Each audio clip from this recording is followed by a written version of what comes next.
Hello friends, welcome back everyone, welcome to my channel. और आज मैं लेकर आया हूँ सतीश चंद्रा की बुक से चैप्टर नंबर 17वां। और इसमें हम देखेंगे 17वीं शताब्दी से पूर्वाध भारत में, यानी कि 17वीं शताब्दी से पहले भारत में क्या चल रहा था। ठीक है फ्रेंड, इससे पहले हमने मुगल काल के 3-4 चैप्टर देख लिए हैं। अगर किसी ने वो नहीं देखे हो तो प्ले लिस्ट में जाकर देख सकता है। ठीक है फ्रेंड्स, तो चलिए फ्रेंड्स। अकबर का बड़ा बेटा जहांगीर बिना किसी कठिनाई से गद्दी पर बैठा, लेकिन उसके तख्त पर बैठते ही कुछ समय बाद उसके सबसे बड़े बेटे खुसरो ने विद्रोह कर दिया। ठीक है फ्रेंड्स, जहांगीर की बात हो रही है। जैसे ही जहांगीर गद्दी पर बैठा और इसका बड़ा बेटा खुसरो विद्रोह कर देता है। अब चलते आगे। जैसे ही इसने विद्रोह किया, ये लिखा हुआ फ्रेंड्स, लाहौर के पास एक लड़ाई में जहांगीर ने उसे हराया। किसको? खुसरो को। ठीक है फ्रेंड्स, जिसने विद्रोह किया था। याद रखेंगे। नेक्स्ट है जहांगीर को मेवाड़ और दक्कन में मलिक अंबर के साथ भी टकराना पड़ा। जहांगीर को मेवाड़ और दक्कन में मलिक अंबर के साथ भी टकराना पड़ा। जब इधर ये लड़ाई वगैरह कर रहे थे ना दक्कन में, तो अब इधर देखना पूर्वी बंगाल में क्या होता है। देखो यहाँ लिखा हुआ है ना, पूर्वी बंगाल पर अफगान सरदार उस्मान खान और दूसरों को बगावत करने का अवसर मिल गया। ठीक है फ्रेंड्स, दिख रहा होगा। थोड़ा नीचे कर देता हूँ, अब दिख रहा होगा। ठीक है फ्रेंड्स, तो यही यहाँ लिखा हुआ है कि पूर्वी बंगाल में अफगान सरदार उस्मान खान और दूसरों को बगावत करने का मौका मिल गया। जहांगीर ने कुछ समय के लिए राणा मानसिंह को वहां भेजा, लेकिन स्थिति बिगड़ती गई। ठीक है फ्रेंड्स, स्थिति बिगड़ती गई। नेक्स्ट है 1608 में जहांगीर ने सुप्रसिद्ध शेख सलीम चिश्ती के पोते इस्लाम खान को बंगाल में नियुक्त किया। ठीक है फ्रेंड्स, अब ये इस्लाम शाह आया। देखो ये क्या करता है। इस्लाम शाह ने जैसोर के राजा समेत अनेक जमींदारों को अपनी ओर खींच लिया। ठीक है फ्रेंड्स, इसने आते ही बहुत सारे राजाओं को और जमींदारों को अपनी ओर खींच लिया तथा विद्रोहियों से निपटने के लिए ढाका में अपना मुख्यालय बनाया। ठीक है फ्रेंड्स, यही लिखा हुआ है लास्ट लाइन में। ये देखिए, विद्रोहियों से निपटने के लिए ढाका को मुख्यालय बनाया। ठीक है फ्रेंड, इस्लाम खान ने पहले अपना ध्यान सुनार गांव की विजय पर लगाया। ठीक है फ्रेंड, आते ही इसने जो सुनार गांव है उसकी विजय पर लगाया, जो पहले मूसा खान के और उसके सहयोगियों के नियंत्रण में था, जिनको 12 भुइयाँ कहते थे। ठीक है फ्रेंड्स, अब आगे चलते हैं नेक्स्ट पेज पे। ठीक है फ्रेंड्स, यहाँ लिखा हुआ है मूसा खान और उसके सहयोगी के नियंत्रण में था, जिन्हें 12 भुइयाँ कहा जाता था। ठीक है फ्रेंड्स, जल्द ही मूसा खान ने आत्मसमर्पण कर दिया और उसे बंदी बनाकर दरबार में भेज दिया गया। फिर उस्मान खान की बारी आई और एक भयानक युद्ध में उसकी हार हुई। ठीक है फ्रेंड्स, जैसोर और कामरूप के रजवाड़ों पर अधिकार कर लिया गया। ठीक है फ्रेंड्स, ये कामरूप असम का पुराना नाम है, याद रखना। ये कामरूप है ना, ये असम का पुराना नाम है। कई बार एग्जाम में पूछा हुआ है कि असम का पुराना नाम क्या है, तो ये कामरूप। ठीक है फ्रेंड्स, अब चलते हैं आगे। अकबर की तरह जहांगीर भी यह महसूस कर रहा था कि शक्ति नहीं बल्कि जनता की सदिच्छा के बल से ही उसकी विजय स्थायी बन सकती है। ठीक है फ्रेंड्स, ये चैप्टर पूरा थियोरटिकल है, कहानी की तरह है, तो आप इसे कहानी की तरह ही सुनना। ठीक है फ्रेंड्स, इसमें कोई समझाने लायक जहाँ भी होगा मैं समझाऊंगा आपको। अकबर की तरह ना, अकबर जनता को सर्वप्रिय मानता था, उसी तरह ये सोच रहा था जहांगीर कि जो अपनी शक्ति और अपना युद्ध के बल पे कुछ नहीं होने वाला, लेकिन जो कुछ करेगी जनता ही। तो ये यही लिखा हुआ है। जहांगीर भी महसूस कर रहा था कि शक्ति नहीं बल्कि जनता की इच्छा के बल से ही उसकी विजय स्थायी बन सकती है। ठीक है फ्रेंड्स, अब आगे चलते हैं। कुछ समय बाद ही बंगाल में अनेक राजाओं और जमींदारों को छोड़ दिया गया और उन्हें बंगाल लौटाने की अनुमति दे दी गई। ठीक है फ्रेंड्स, जैसा कि मैंने पहले ही बताया, इस कहानी में समझाने लायक जहाँ भी होगा मैं समझाऊंगा, लेकिन ये चैप्टर बहुत ही इंटरेस्टिंग है, कहानी की तरह है। ठीक है फ्रेंड्स, इस प्रक्रिया को चरम तक ले जाते हुए अफगान मुगल अमीर वर्ग में शामिल किए जाने लगे। जहांगीर जहांगीर के दौर का प्रमुख अफगान कुलीन ए जहां लोधी था, जिसने दक्कन में यशस्वी कार्य किए थे। ठीक है फ्रेंड्स, ये जहाँ ये लोधी, ये हम पीछे पढ़ के आए हैं इस बंदे के बारे में। इसने दक्कन में बहुत ही अच्छे कार्य किए थे। ठीक है फ्रेंड्स, अब चलते हैं आगे। अब आती है नूरजहाँ। ठीक है फ्रेंड्स, देखेंगे नूरजहाँ। यहाँ देखो लिखा हुआ है, नूरजहाँ का विवाह नूरजहाँ का विवाह शेर अफगन नामक एक ईरानी से हुआ था। ठीक है फ्रेंड्स, ये पेंसिल से मैंने लिखा हुआ है, आप जहाँ जहाँ मैंने लिखा हुआ है आप समझना वहाँ पे, क्योंकि इस बुक में बकवास बहुत है, लेकिन इसमें से जो भी इस चैप्टर की क्रीम निकाल ली है वही है ये, क्योंकि मैंने ये ऑलरेडी 2 बार पढ़ा है। ठीक है फ्रेंड्स, नूरजहाँ का विवाह शेर अफगन नामक एक ईरानी से हुआ था। बंगाल के मुगल सूबेदार के साथ टकराव में शेर अफगन की मृत्यु हुई। ठीक है फ्रेंड्स, ये हुई लिखा हुआ है यहाँ पर जहांगीर से पहले। ठीक है फ्रेंड्स, मृत्यु होगी। ठीक है, अब इसका हस्बैंड तो मर जाता है नूरजहाँ का, फिर देखो ये लिखा, फिर नूरजहाँ अपने संबंधी के यहाँ आगरा आ गई। ठीक है फ्रेंड्स, इसका हस्बैंड के मरने के बाद फिर नूरजहाँ अपने संबंधी के यहाँ आगरा आ गई। ठीक है फ्रेंड्स, 4 साल बाद जहांगीर के साथ उसका विवाह 1611 में हुआ। ठीक है फ्रेंड्स, 4 साल बाद मतलब इसकी शादी जहांगीर के साथ हो जाती है। अब चलते हैं आगे। जैसे इसकी शादी होती है जहांगीर के साथ, तो ये देखो वही लिखा है, ये अपने इसके फादर को यानी कि अपने ससुर को अपने राज्य में दीवान बना देता, वो लिखा हुआ है ना। नूरजहाँ के पिता इतामाद-उद-दौला को जहांगीर ने अपने शासन में पहले वर्षीय दीवान नियुक्त कर दिया। ठीक है फ्रेंड्स, यानी कि जहांगीर का जो पिता था, क्या कहते हैं इसके, नूरजहाँ का जो पिता था और उसका जहांगीर का ससुर इतामाद-उद-दौला, ठीक है फ्रेंड्स, इसे इसके अपने अपने राज्य में मतलब संयुक्त दीवान नियुक्त कर दिया। ठीक है फ्रेंड्स, अब आगे चलते हैं। जहांगीर से नूरजहाँ का विवाह होने के बाद उसे ऊपर उठा के प्रमुख दीवान बना दिया गया। ठीक है फ्रेंड्स, पहले ये संयुक्त दीवान था, उसके बाद प्रमुख अधिकारी अदली प्रमुख दीवान बना दिया। ठीक है, प्रमुख दीवान बना दिया। आगे चलते हैं। नूरजहाँ के भाई आसफ खान को खाने शामा बना दिया गया। नूरजहाँ के भाई आसफ खान को खाने शामा बना दिया गया। ठीक है फ्रेंड्स, अब ये देखना क्या करता है। तो ये क्या कहते हैं, आसफ खान है ना, ये अपनी बेटी की शादी जो वो क्या कहते हैं शहजादा खुर्रम है ना, शाहजहाँ से कर देता है। तो वही यहाँ लिखा हुआ है, थोड़ा नीचे करते हैं, आप लोगों को दिखाई देगा। हाँ, तो ये देखिए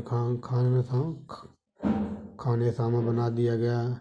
ठीक है फ्रेंड, यहाँ लिखा हुआ है आसफ खान, ये नूरजहाँ के भाई की बात हो रही है, ये लिखा हुआ है आसफ खान। ठीक है, आसफ खान ने अपनी बेटी का विवाह शहजादा खुर्रम से कर किया। ठीक है फ्रेंड्स, अब यहाँ हमारे लिए कुछ है नहीं, अब थोड़ा चलते हैं और नीचे, अब देखेंगे। ठीक है फ्रेंड्स, जहांगीर ने नूरजहाँ के नाम के सिक्के जारी किए। ठीक है फ्रेंड, जहांगीर ने नूरजहाँ के नाम के सिक्के जारी किए। ठीक है फ्रेंड, ये उसके लिखा हुआ है, उसके का सिर्फ हमें लास्ट वर्ड लेना के, ऐसे मैंने पेंसिल से मार्क किया हुआ है। जहांगीर ने नूरजहाँ के नाम के सिक्के जारी किए और उसे बादशाह बेगम की पदवी भी दी गई। ठीक है फ्रेंड, और उसे बादशाह बेगम बना दिया गया।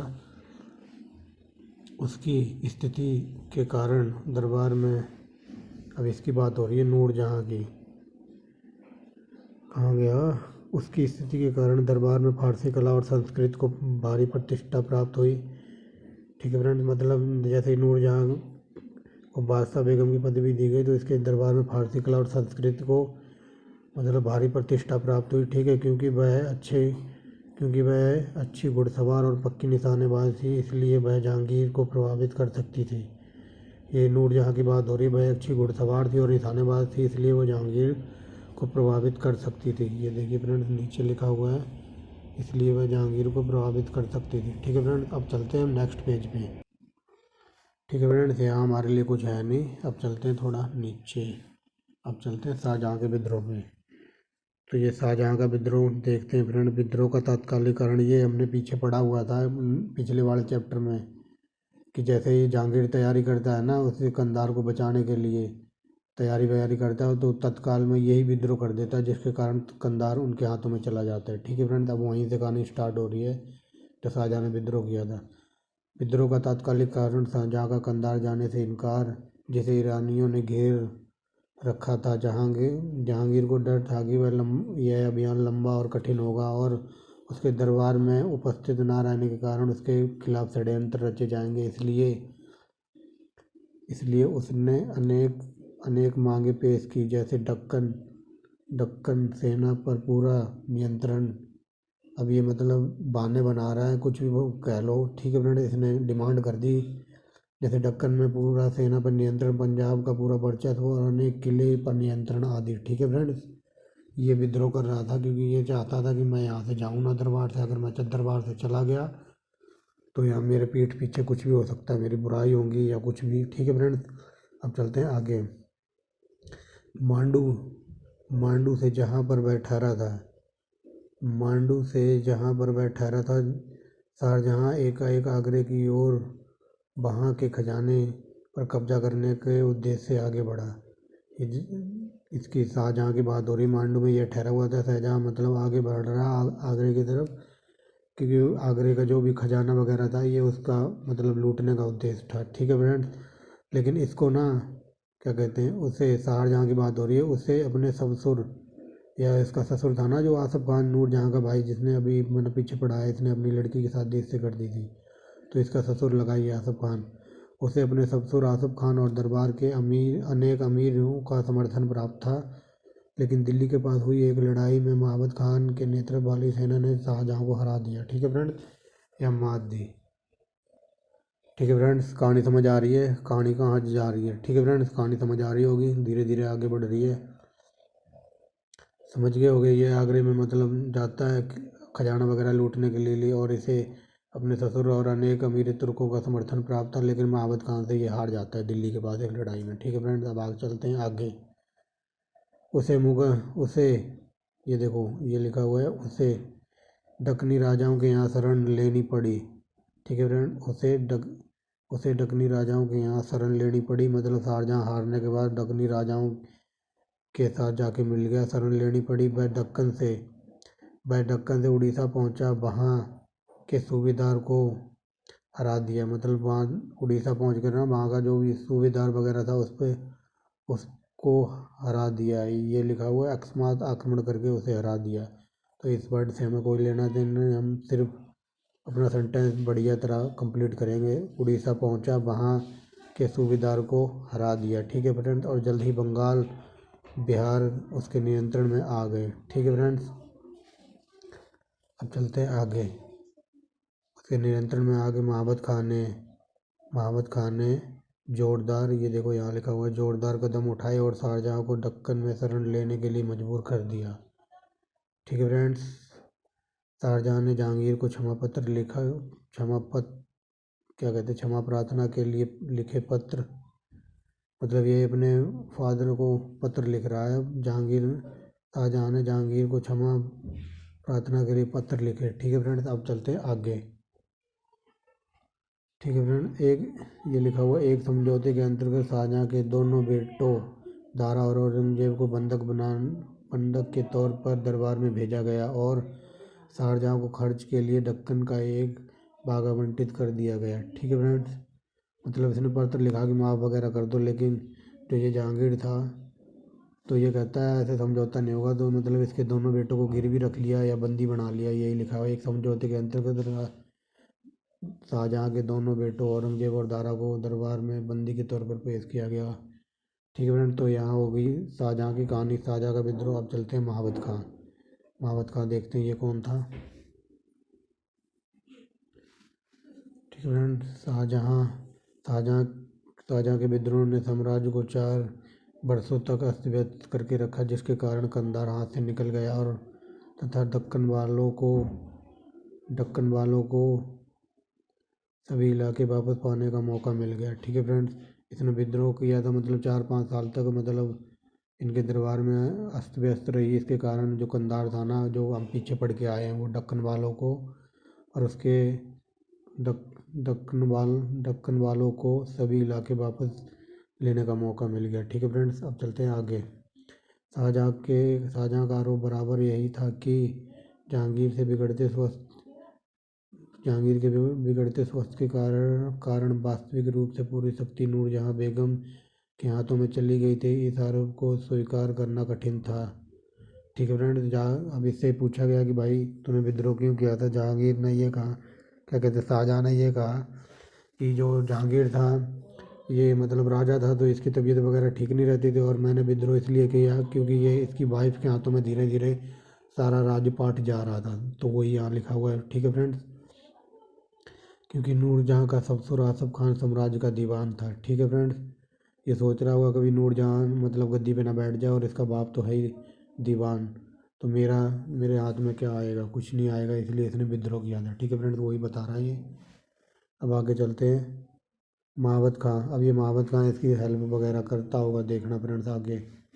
महावत खां शाहजहाँ के विद्रोह के बाद, देखो महावत खां शाहजहाँ के विद्रोह के बाद सुधबद्ध बैठा था। ठीक है फ्रेंड्स, मतलब चुपचाप बैठा था। इसने महावत खां शाहजहाँ के विद्रोह के बाद सुधबद्ध बैठा था, यानी चुपचाप बैठा था, क्योंकि क्योंकि दरबार में कुछ लोग, ये लोग लिखा हुआ है फ्रेंड, कुछ लोग उसके पंख कतरने की कोशिश कर रहे थे। मतलब शाहजहाँ के दरबार में कोई लोग वगैरह होंगे जो इसके अंदर ही अंदर गुप्त साजिश या षड्यंत्र वगैरह रच रहे होंगे। तो वही यहाँ लिखा हुआ है, महाबत खां शाहजहाँ के विद्रोह के बाद शुद्ध बैठा था, क्योंकि दरबार में कुछ लोग उसके पंख कतरने की कोशिश कर रहे थे। ठीक है फ्रेंड्स, उसे दरबार में, अभी इसकी शाहजहाँ की बात हो रही है। शाहजहाँ बताता है कि उसे दरबार में बुलाया गया, और जब शाही लश्कर काबुल जाते हुए झेलम को पार कर रहा था, तभी मौका देकर उसने बादशाह को बंदी बना लिया। ठीक है फ्रेंड्स, तो कहानी कैसे आगे बढ़ रही है ये बता रहा है कि ये हुआ था। तो जैसे ही ये उसे दरबार में बुलाया गया, और जब शाही लश्कर काबुल जाते हुए झेलम को पार कर रहा था, तभी उसने मौका देकर बादशाह को बंदी बना लिया। अब चलते हैं नीचे। महावत खान कोई कटुनीतिज्ञ या प्रशासक नहीं था, वह एक सैनिक था। ये महावत खान मतलब एक सैनिक था। ठीक है फ्रेंड्स, और ये देखना इसकी अब हेल्प करेगा, सैनिक था। ठीक है फ्रेंड, नूरजहाँ ने महावत खान के समर्थक अधिकांश अमीरों को अपनी ओर खींच लिया। ठीक है फ्रेंड्स, महावत खान के जो भी मतलब अमीर सैनिक वगैरह होंगे उनको अपनी ओर खींच लिया। कुछ समय बाद महावत खान दक्कन में शाहजहाँ से मिला। ठीक है फ्रेंड्स, कुछ समय बाद महावत खान शाहजहाँ से दक्कन में मिला। ठीक है फ्रेंड्स, आगे चलते। लेकिन नूरजहाँ की सफलता स्थायी रही, क्योंकि साल भर से कम समय में लाहौर के कुछ ही दूर पर जहांगीर की मौत हो गई। ठीक है फ्रेंड्स, जहांगीर ने दम तोड़ दिया। आसफ खान ने अमीरों की मदद से, ये देखो लिखा हुआ है, आसफ खान ने अमीरों और सेना की मदद से नूरजहाँ को कैदी बनाकर शाहजहाँ के, कहाँ गया, अब देखिए फ्रेंड्स, अब दिखाई देगा। मतलब यहाँ पे जहांगीर मर जाता है। ठीक है फ्रेंड्स, अब इसका भाई नूरजहाँ का ये आसफ खान ने अमीरों और सेना की मदद से नूरजहाँ को कैदी बनाकर आगरा पहुंचा। ठीक है फ्रेंड, कैदी बनाकर शाहजहाँ को आगरा पहुंचा। एक सेक ठीक है फ्रेंड्स, ऐसे बनेगी पूरी लाइन। देखो यहाँ से लिखा, शाहजहाँ ने अमीरों और सेना की मदद से नूरजहाँ को कैदी बनाकर शाहजहाँ को आगरा बुलाकर तख्त पर बैठाया। मतलब इसने अपनी बहन को कैदी बना लिया, और जो शाहजहाँ को आगरा बुलाकर उसे तख्त पर बैठाया। एक तरफ इसने अपनी बहन को बंदी बना लिया था। ठीक है फ्रेंड, और शाहजहाँ इसका ससुर था, मतलब यानी कि अपने ससुर को आगरा बुलाया और गद्दी पर बिठा दिया। ठीक है फ्रेंड्स, तो वो लाइन थोड़ी दिखाई नहीं दे रही थी, इसलिए। अब चलते हैं आगे। अब देखते हैं जहांगीर। ठीक है फ्रेंड्स, अब देखेंगे जहांगीर और जो क्या कहते हैं शाहजहाँ था ना, इसके काल में राज्य में क्या क्या था। ठीक है फ्रेंड्स, राज्य किस प्रकार था, तो वही देखते हैं। बागी शहजादे खुसरो का स्वागत करने के आरोप में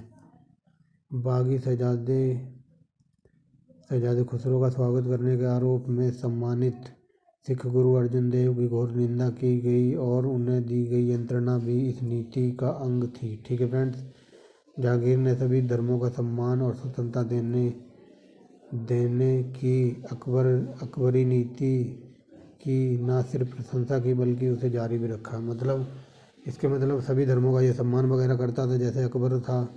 ठीक है फ्रेंड्स, वही बात कही है और उसके प्रशंसा की मतलब और उसे जारी भी रखा। ठीक है फ्रेंड्स,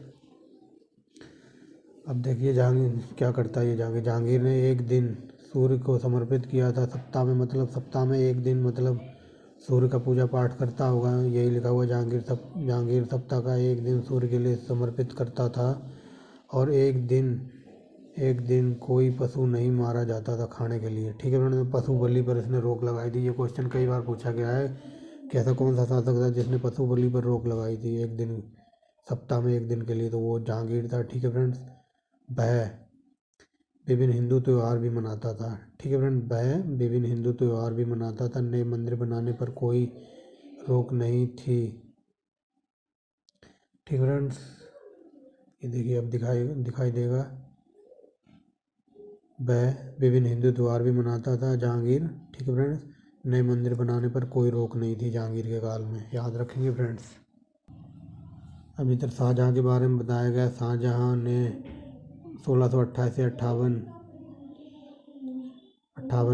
ठीक है फ्रेंड्स, शाहजहाँ ने 1628 से 58 तक शासन वगैरह किया। अब वो बताएगा, शाहजहाँ बता रहा है अपने राज्य के बारे में।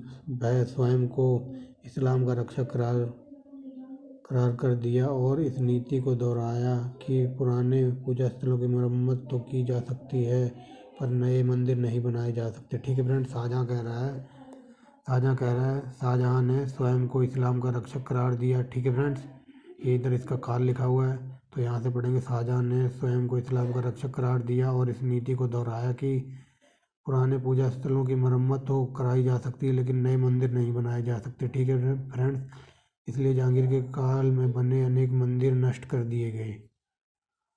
ठीक है फ्रेंड्स, इसने मतलब मंदिर वगैरह तुड़वा दिए थे। आगे चलते हैं। अपने प्रिय पुत्र दारा के प्रभाव में एक उदार नीति अपनाई उसने अपने प्रिय पुत्र दारा के प्रभाव में आकर एक अधिक उदार नीति अपनाई। इसमें वेदों समेत हिंदू ग्रंथों का फारसी में अनुवाद फिर से आरंभ करना शुरू कर दिया। ठीक है फ्रेंड्स, अब चलते हैं आगे। अब देखेंगे प्रशासन का विकास, मनसबदारी प्रथा और मुगल सेना, मतलब सेना वगैरह कैसी थी इनकी, मुगलों की। ठीक है फ्रेंड्स, तो चलिए। अकबर के काल में मनसबदारी को अपने तख्ते के रखरखाव के लिए अकबर के काल में अपने मनसबदार को दस्ते के रखरखाव के लिए औसतन वेतन 240 रुपये दिया जाता था। ठीक है फ्रेंड, जहांगीर के काल में इसे घटाकर 200 रुपये कर दिया गया। ठीक है फ्रेंड, समझ गए होंगे। अकबर के काल में मतलब जो भी घुड़सवार वगैरह होंगे उनको वेतन 240 दिया जाता था, लेकिन जहांगीर ने इसे घटाकर 200 रुपये कर दिया। ठीक है फ्रेंड्स, अब आगे चलते हैं। आगे देखेंगे, जहांगीर ने एक ऐसी व्यवस्था आरंभ की जिसमें जात का मनसब बढ़ाए बिना चुनिंदा अमीरों की संख्या में अनेक सैनिकों को यह अनुमति दी जाए कि वह 2 अस्पा और सिंह अस्पा अर्थात शाब्दिक अर्थ जिसका है कि दो या तीन घोड़े वाले सवारों की व्यवस्था की थी। ठीक है फ्रेंड्स, ये कई बार यहाँ से क्वेश्चन बना है कि 2 अस्पा और सिंह अस्पा की प्रथा किसने लागू की थी, तो वो जहांगीर ने लागू की थी। देख लो फ्रेंड्स, ये वही लिखा हुआ है। ठीक है फ्रेंड्स, अब चलते हैं आगे। नीचे हमारे लिए कुछ है नहीं। अब देखते हैं शाहजहाँ के काल में।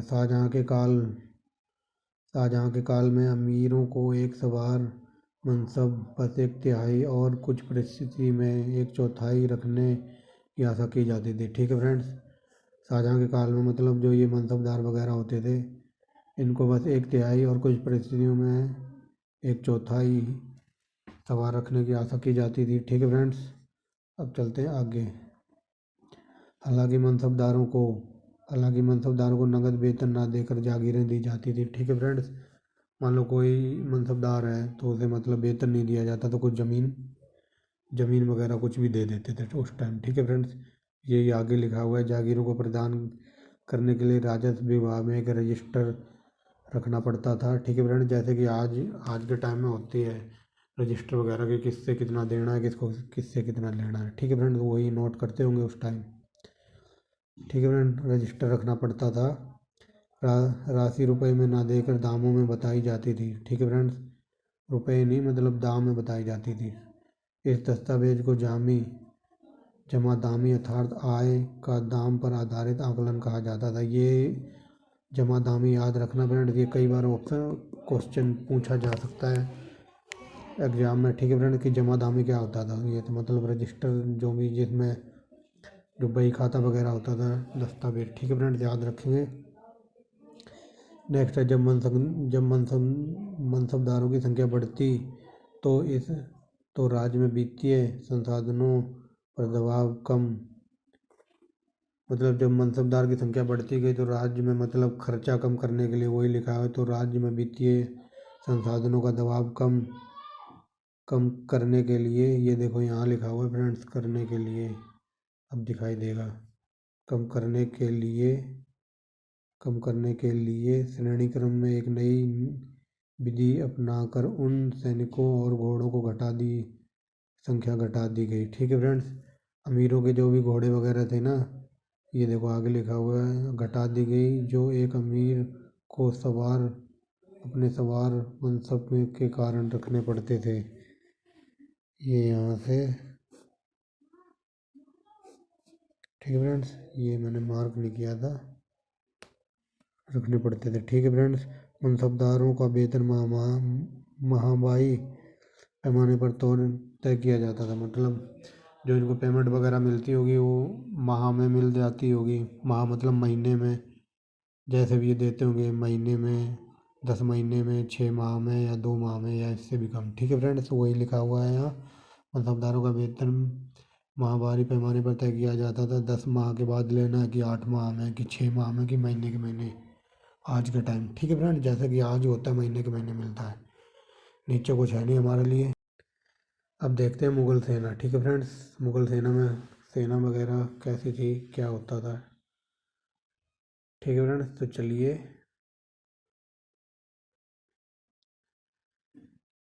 यहाँ से देखते हैं। देखने को तो हम ऊपर भी देख सकते हैं, देखो ऊपर कुछ नहीं है हमारे लिए, देखो इतना बड़ा वेस्ट है, इसमें से मैं आपको क्या पढ़ाऊँ, इसमें कुछ है ही नहीं आपको पढ़ाने लायक। ठीक है फ्रेंड्स, तो मतलब आधे से ज़्यादा पेज है। अब मुग़ल सेना देखेंगे। ठीक है फ्रेंड्स, क्योंकि उस ऊपर पढ़ाने के लिए आपको कुछ नहीं है। ठीक है फ्रेंड्स, अब मुग़ल सेना देखते हैं कि मुग़ल सेना वगैरह कैसी थी। मनसबदारों के अलावा मुग़ल बादशाह भी कुछ विशेषकर सवार रखते थे, जिन्हें अहदी कहा जाता था। फ्रेंड्स, इस वर्ड को याद रखना कि अहदी कौन थे, मतलब जो राजा के पास रहते थे ना घुड़सवार, उनको अहदी कहते थे। ठीक है फ्रेंड्स, ये लिखा हुआ है, जो राजा मनसबदारों के अलावा बादशाह भी कुछ विशेष प्रकार के सवार रखता था, जिन्हें अहदी कहते थे। ठीक है फ्रेंड्स, वे सीधे बादशाह द्वारा भर्ती किए जाते थे। ठीक है फ्रेंड्स, नीचे कुछ है नहीं, याद रखना इस वर्ड को, अहदी। जो राजा के साथ घुड़सवार चलते थे ना, उनको अहदी कहा जाता था, और वे सीधे राजा के द्वारा भर्ती किए जाते थे। अब चलते हैं आगे। इनमें से अनेकों को सेवक शाही फरमान लाने ले जाने के रूप में नियुक्त किया जाता था। शाहजहाँ के समय अहदियों की संख्या 7,000 थी। ठीक है फ्रेंड्स, शाहजहाँ के समय अहदियों की संख्या 7,000 थी। मतलब इनका प्रयोग, मतलब जैसे आज के टाइम की बात करूँ, आज के टाइम जैसे फील्ड का काम नहीं होता, जैसे कोई लड़का फील्ड में लगा हुआ है, फील्ड का काम कर रहा है, तो वो एक कंपनी से माल दूसरी कंपनी में पहुंचाता होगा, या वो कुछ पैसे का लेन देन होगा, या फाइल वगैरह इधर से उधर करता होगा, तो वही लिखा हुआ है, इनमें से अनेकों को सेवकों को शाही फरमान लाने ले जाने के रूप में नियुक्त किया गया था। ठीक है फ्रेंड, समझ गए होंगे। और शाहजहाँ के काल में ऐसे थे बंदों की संख्या 7,000 थी। मतलब जहाँ जहाँ शाहजहाँ जाता था 7,000 घोड़े वगैरह उसके आगे पीछे चलते होंगे। ठीक है फ्रेंड्स, यही लिखा हुआ है ऊपर। अब नेक्स्ट चलते हैं पैदल सैनिकों, यानी देखो पैदल सैनिकों का एक विशाल मगर मिला जुला समूह था। ठीक है फ्रेंड्स, कुछ पैदल भी थे, कुछ घुड़सवार भी थे। ठीक है फ्रेंड्स, कुछ नहीं, 7,000 ऊपर लिखा हुआ है, 7,000 तो बहुत हैं। कुछ पैदल सैनिकों का एक विशाल मिला जुला हुआ समूह था। प्यादों में कुली, चाकर, संदेशवाहक, तलवारबाज, पहलवान और गुलाम भी शामिल थे। ठीक है फ्रेंड, देख लो क्या क्या था इसके पास। प्यादे थे, कुली, चाकर, संदेश वाहक, तलवारबाज, पहलवान और गुलाम भी शामिल थे। ठीक है फ्रेंड्स, आगे चलते हैं। मुगल बादशाहों के पास एक जंगी हाथियों का बड़ा दल था। हाथी भी थे, मतलब जो जंग लड़ सकते थे, जिनमें हाथियों का प्रयोग जंग में किया जाता था। ठीक है फ्रेंड्स, और एक सुसंगठित तोपखाना भी था। ठीक है फ्रेंड्स, तोपखाना तो मैं पहले ही बता चुका हूँ, बाबर ने स्टार्ट किया था। ठीक है फ्रेंड्स, तोपें तोपों के दो हिस्से होते थे। भारी तोपों का प्रयोग उनका किले की रक्षा करने के लिए और या फिर युद्धों में किले में दरार डालने के लिए होता था। ठीक है फ्रेंड्स, मान लो जो भारी तोपें हैं उनका प्रयोग किले की रक्षा के लिए, मतलब अपने राज्य की रक्षा के लिए किले की। ठीक है फ्रेंड्स, या फिर अगर युद्ध में प्रयोग किया जाए तो दूसरों को किले में दरार डालने के लिए होता था। ठीक है फ्रेंड्स, चलते हैं फ्रेंड्स आगे। और यहाँ लिखा है हल्की तोपों। ये देखिए, हल्की तोपें ये बेहद गतिशील होती थी और तो बादशाह यह तोपखाना उसके साथ लेके चलता था। ठीक है फ्रेंड्स, ये देखो लिखा हुआ है हल्की तोपें ये बेहद गतिशील होती थी और बादशाह यह तोपखाना के साथ चलता था। ठीक है फ्रेंड, जहाँ जहाँ मतलब बादशाह जाता होगा तो ये हल्की तोपें थी और गतिशील थी, तो ये मतलब बादशाह के साथ साथ ही चलती थी, वही लिखा हुआ है फ्रेंड। देखो ये बात हल्की तोपों का ये बेहद गतिशील थी और बादशाह यह तोपखाना के साथ चलता था। ठीक है फ्रेंड्स, नीचे हमारे लिए कुछ है नहीं। अब चलिए फ्रेंड्स, 2 मिनट का और रह गया। चलिए फ्रेंड्स, ये लास्ट पैरा है। ठीक है फ्रेंड्स, खुली लड़ाई में